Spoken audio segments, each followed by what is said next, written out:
Come with me for a full-day adventure in South Korea during springtime.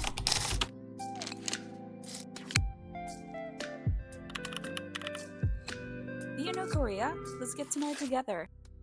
The adventure begins at Myeongdong Underground, just a few blocks away from my accommodation, heading to my third meeting point. Through those incredible underground passages, you will find 24-hour digital lockers, luggage storage, shops, and food stalls, everything. We're heading to Gapyeong, to a place I've been looking forward to since I planned this trip. Nami Island, a half-moon-shaped island in Chuncheon, and I had a very specific plan for how I'm getting into that island. Most people take a ferry to get there, lovely option, but the moment I found out there were another way, It's my birthday. here is what actually it is. You're seated and launched through the air up to 80 kilometers per hour, powered by gravity, no engine, zero noise, just you, the wind, and a panoramic view of the island below you. I'm sharing this so you don't make my mistake. Bring a film strap or camera strap, non-negotiable. The staff will not let you film without one, and honestly fair. You don't want your phone flying off at 80 kilometers per hour.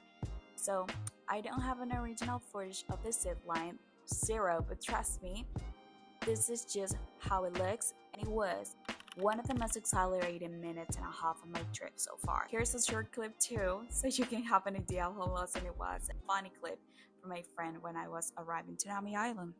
Here is a fun cultural fact I loved about this place. Nami Island officially called itself the Naminara Republic, a self-declared imaginary country. Isn't it that cute? It's so cool. Dedicated to cultural creativity and coexistence. My tour package included lunch later, so I skipped the restaurants. We took the ferry back to Gapyeong Wharf, had an amazing Korean lunch, a spicy stir-fried chicken with fried rice cooked right in front of us. The next stop is the Gangchon Rail Park, Korea's largest rail bike experience, running along the Bukhan River through multiple thin tunnels. Starts from Kim Square and goes through 6 kilometers of pure scenic joy of the Korean countryside.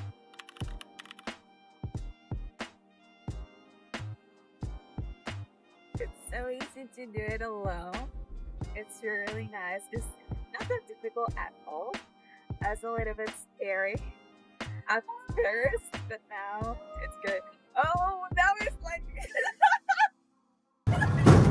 going fast. Oh my god.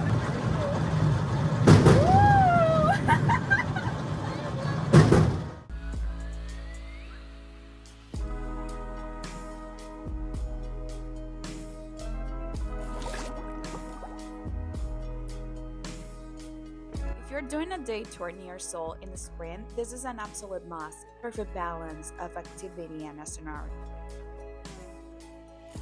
Our final stop was perfectly timed. Welcome to the Garden of the Morning Calm. The oldest private garden in Korea, and honestly one of the most peaceful places I had ever stood. The spring in this garden is something else. Everything was in full bloom. We walked slowly, took photos, and breathed. After the adrenaline of the morning, it felt like the day was giving us a gift.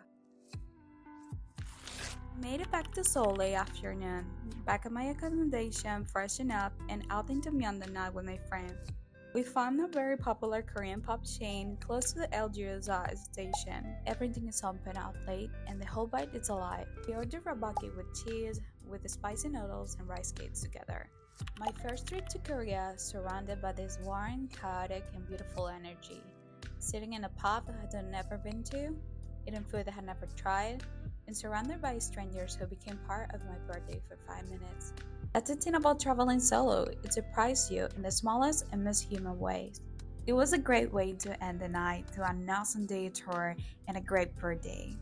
I'll be sharing everything from Seoul, Busan, Jeju, and beyond, so stick around and let me know in the comments, do you know any of these places? Have you been? What do you want to know about traveling Korea? I want to hear from you. Let's get to know Korea together.